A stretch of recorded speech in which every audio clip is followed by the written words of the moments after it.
Esse é o nosso resumo sobre o tecido ósseo.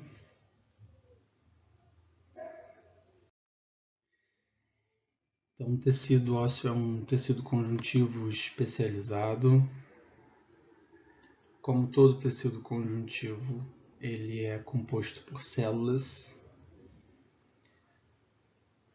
osteogênica, osteoblasto, osteócito, osteoclasto e pela matriz, pelo material extracelular, que é dividido em duas porções: a orgânica, que é composta pelas moléculas produzidas pelas células, e a porção inorgânica, formada pelos compostos minerais. Devido a essa porção inorgânica representar uma grande parte do tecido ósseo, a metodologia do estudo do tecido ósseo ocorre de duas formas. Ela pode ser por descalcificação, para observação das células e da porção orgânica. Então, nessa metodologia, a gente tem a observação de todos os componentes orgânicos, porque a parte mineral é retirada, já que o tecido é tratado com substâncias desmineralizantes. E a outra metodologia é o desgaste para a observação da porção mineral, então a parte orgânica é deixada para ser degradada, decomposta, então não há a presença de células e nem do material orgânico, apenas da porção inorgânica. Bem, se é um tecido conjuntivo especializado, o tecido ósseo tem origem mesenquimal, né? Então a célula mesenquimal vai dar origem à célula osteogênica, que é a célula primordial, né? A célula de reserva do tecido ósseo, mais simples, sem atividade sintetizante, que ao se tornar ativa vai se transformar em osteoblasto, a partir do momento que começa a produzir os componentes orgânicos da matriz. Então se torna uma célula mais volumosa, com as organelas citoplasmáticas mais volumosas, mais desenvolvidas, exatamente porque começa a produzir, né, os componentes da porção orgânica, os glicosaminoglicanos, que vão formar, né, toda aquela cadeia de macromoléculas, proteoglicanos e agreganos, as fibras de colágeno, as moléculas de interação específicas do tecido ósseo, né, osteonectina e osteocalcina, as cialosproteínas, além de substâncias, né, bioativas como a osteoprotegerina, que é uma substância bioativa que inibe a diferenciação do precursor de osteoclasto, né? Então inibe a formação do osteoclasto, que é um dos outros tipos de células, tá? O osteoblasto ele também tem receptores para hormônios da paratireoide que controlam, que influenciam o metabolismo do cálcio, né? Já que quanto mais componentes, né, orgânicos ele produz, mais cálcio vai ser mobilizado, vai ser atraído para essa região para formar tecido ósseo. Então, essa questão hormonal ela é muito ligada, né, ao tecido ósseo. Então, o osteoblasto ele responde, né, tem receptores aí para hormônios da paratireoide que controlam esse metabolismo do cálcio. Então a gente tem aqui, ó, Exatamente, tá vendo o receptorzinho do hormônio da paratireoide sendo destacado, né? Exatamente por conta desse processo. Geralmente os osteoblastos se localizam sempre na periferia dessa matriz óssea que está sendo formada, né? Então eles estão aqui, ó, são esses aqui. Nessa outra imagem aqui, ó, e aqui.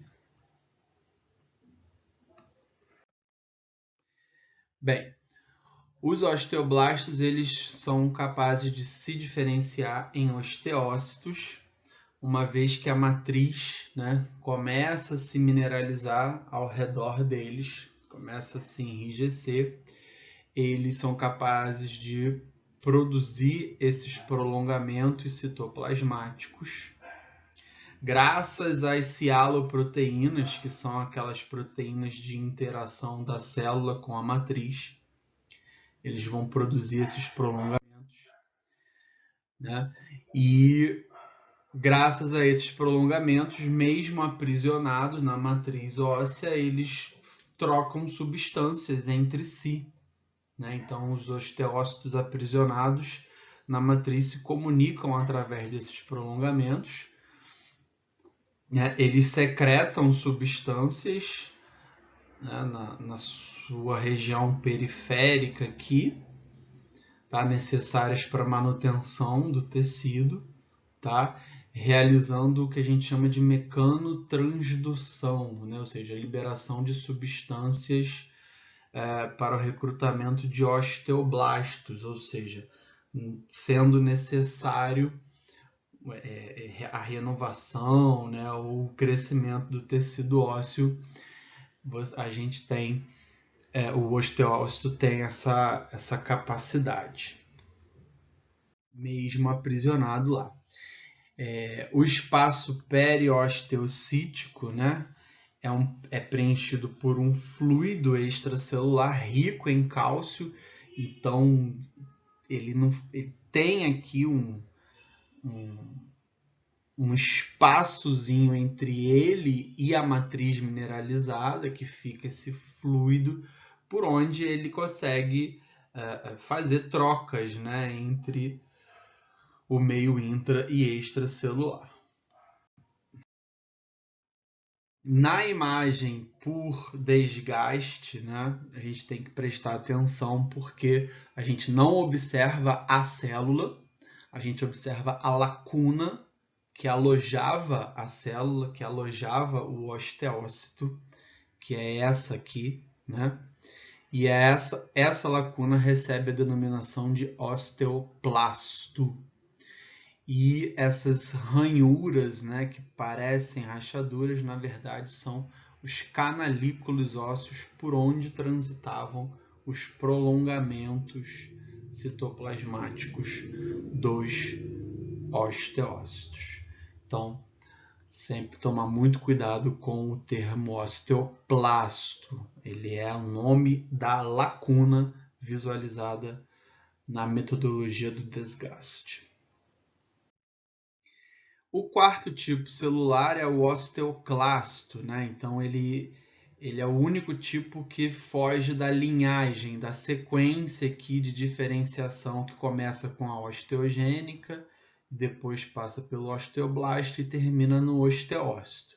Então esses três aqui formam uma linhagem, uma sequência de diferenciação. O osteoclasto, ele tem uma origem própria, né? Uma origem diferenciada. É uma célula bem diferenciada, é uma célula multinucleada, tem vários núcleos, tem uma borda preguiada, né, que lembra microvilosidades, então significa que tem uma capacidade aí de absorção, tá? É uma célula que faz ali forma ali uma região de vedação com a matriz, né, com junções ali com a matriz, tá?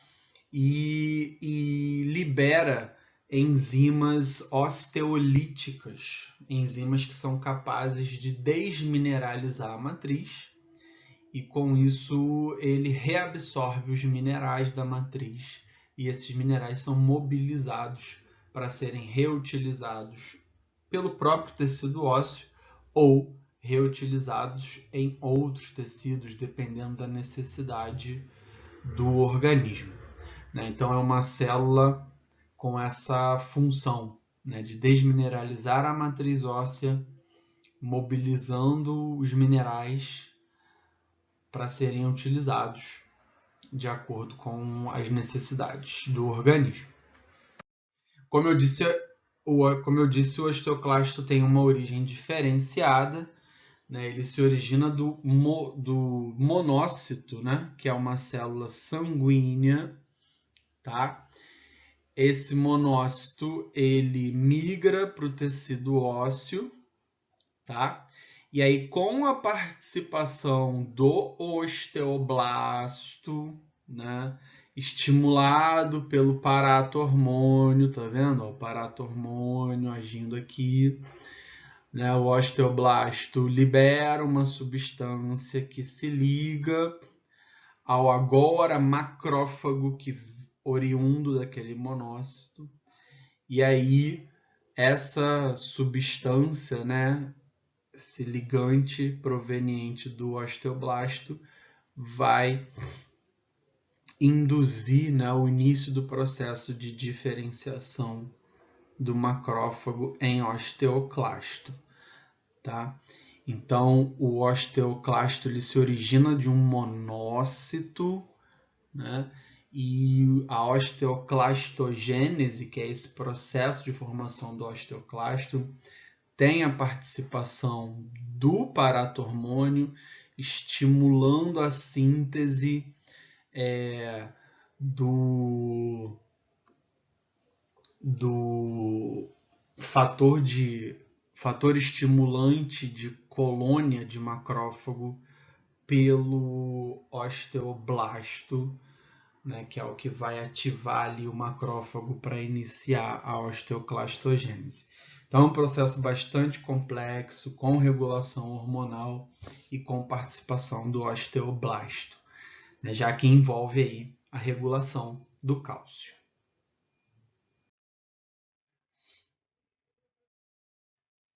E aqui temos imagem de um osteoclasto, degradando essa região óssea.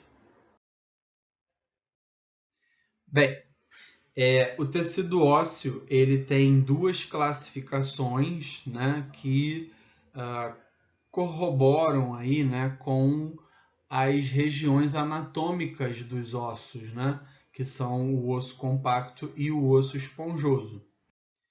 O tecido ósseo esponjoso ou trabecular é o tecido ósseo encontrado na região de osso esponjoso, então essa região aqui. Esse tecido ósseo esponjoso ele é formado por trabéculas ósseas, que são essas projeções ósseas irregulares. O formato dela é irregular, então elas podem ser quadradas, retangulares, esféricas, triangulares, e por isso acabam não se encaixando corretamente, deixando espaços entre elas, E é exatamente nesses espaços entre as trabéculas que fica alojado o tecido hematopoético. As trabéculas são sempre revestidas pelo endósteo, que é uma camada de tecido conjuntivo especializado, formado por uma fileira, uma monocamada de células osteogênicas e osteoblastos. Sempre a gente vai ver essa fileirinha aqui. Tá vendo? Se você acompanhar a trabécula, sempre tem essa monocamada de osteogênicas e osteoblastos, que é o endósteo.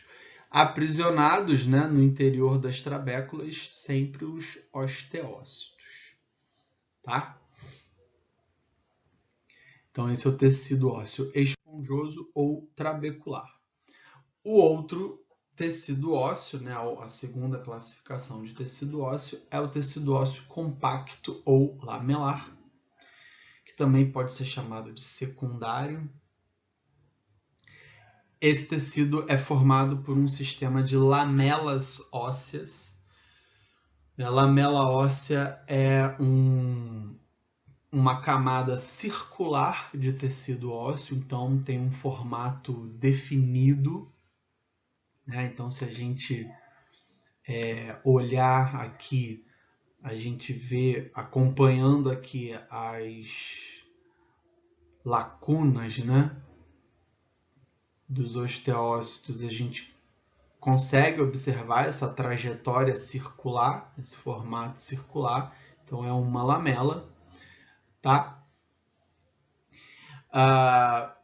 As lamelas podem ser circunferenciais externas e internas, né? Então, quando elas estão mais na região externa ou mais na região interna, certo? Quando essas lamelas, né, formam cilindros com um canal central no meio, esse cilindro, essa estrutura é denominada osteon ou sistema haversiano, tá certo? Então, geralmente o osso compacto, né, a região de osso compacto, vai sempre apresentar osteons, né, porque a espessura do osso compacto é sempre muito grande.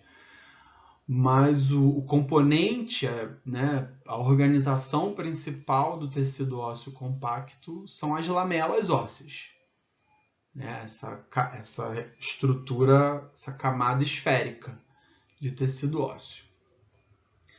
Agora, quando elas se organizam ao redor, né, dos canais centrais, formam os osteons, que quase sempre estão presentes, tá? Aqui nós vemos, né, vários osteons, né, o canal central está sempre aqui no meio, por onde passam vasos sanguíneos e nervos.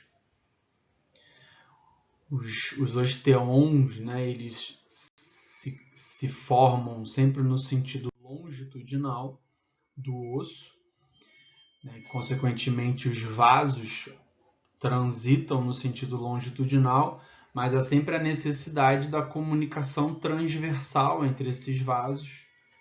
Então, há sempre a comunicação entre osteons que estejam paralelos, né, um do lado do outro. E aí a gente observa esse canal de comunicação que é chamado de canal de Volkmann.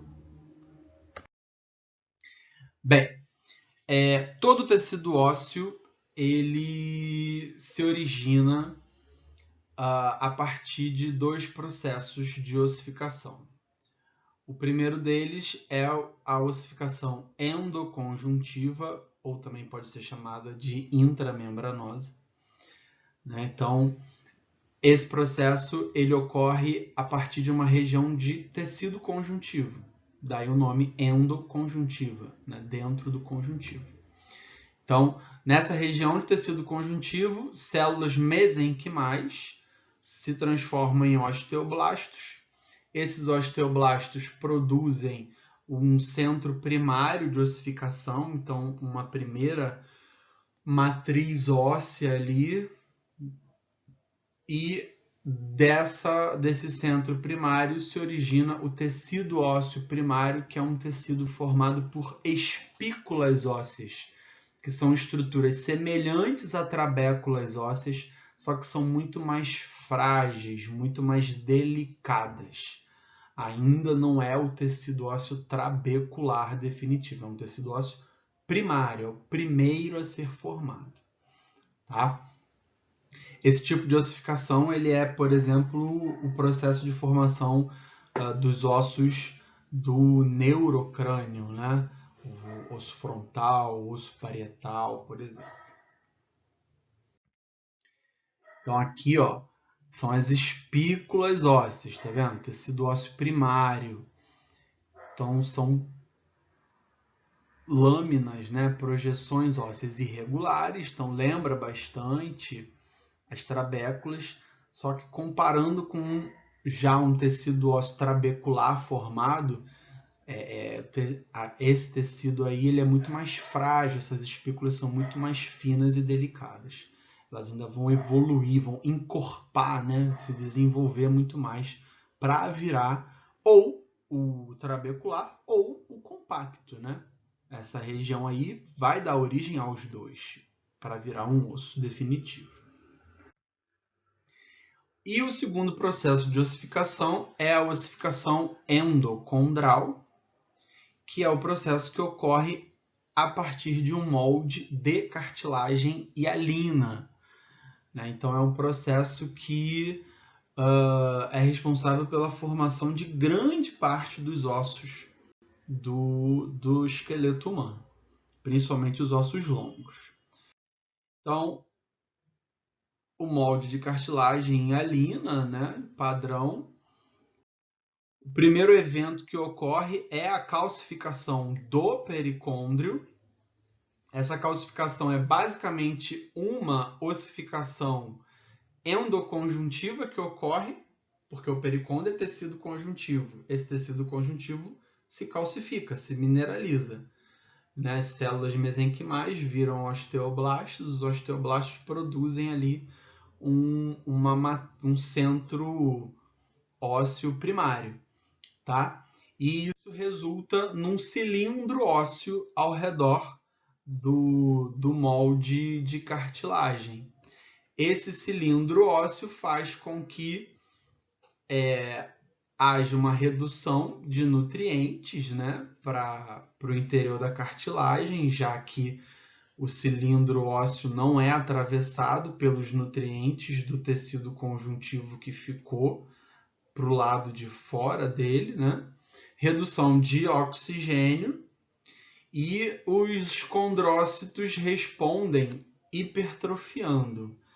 Né? É uma resposta comportamental, fisiológica aí dos condrócitos a essa redução de nutrientes e oxigênio. Eles aumentam de tamanho e também eles começam a se multiplicar e migrar para as extremidades do molde, onde não tem ainda o cilindro ósseo.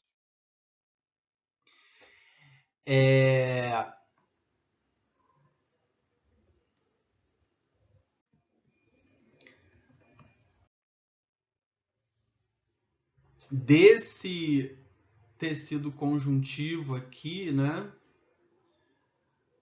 que agora passa a ser chamado de periósteo, é que se originam as células osteogênicas, né, que vão invadir, né, o molde de cartilagem, tá? E vão se transformar em osteoblastos. Esses osteoblastos passam a secretar a matriz óssea, né? Então começa a ocorrer a calcificação desse molde de cartilagem. E os condrócitos hipertrofiados, eles passam a secretar o colágeno tipo 10, que é um colágeno que acaba tendo uma maior afinidade pelo mineral de cálcio, o que agiliza ainda mais a mineralização da matriz. Então, reparem que não há uma transformação das células cartilaginosas em células ósseas. As células ósseas são provenientes das células osteogênicas desse periósteo que se formou externamente. Então, elas entram no molde e começam a formar o tecido ósseo e a substituir o molde de cartilagem, certo? Além do colágeno tipo 10, os condrócitos hipertrofiados também sintetizam o fator de crescimento de endotélio vascular, o que ajuda na vascularização desse tecido ósseo que está se formando. E os condrócitos mais distantes dessa região central aqui do molde, que está mais mineralizada, eles vão se multiplicando, né, se dividindo, fugindo, literalmente, E com isso o molde que está se mineralizando ele vai se alongando. Exatamente o que faz com que esse processo seja bastante importante na formação dos ossos longos. Tá?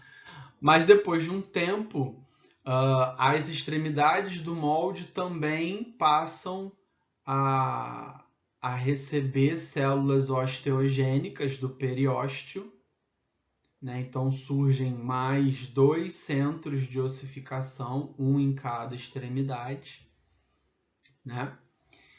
E aí, entre os centros de ossificação, né, das extremidades, que são secundários, e o centro de ossificação primário, forma-se aqui uma placa de cartilagem, né, que é conhecida como a cartilagem epifisária. E essa cartilagem epifisária ela vai perdurar durante toda a fase de crescimento dos ossos longos, toda a infância, né? Enquanto houver fase de crescimento. Tá? E aqui nós temos uma ideia, né, do quanto esse molde de cartilagem vai se alongando durante o crescimento, aí, a ossificação dele. Com isso a gente encerra o nosso resumo de tecido ósseo e ossificação.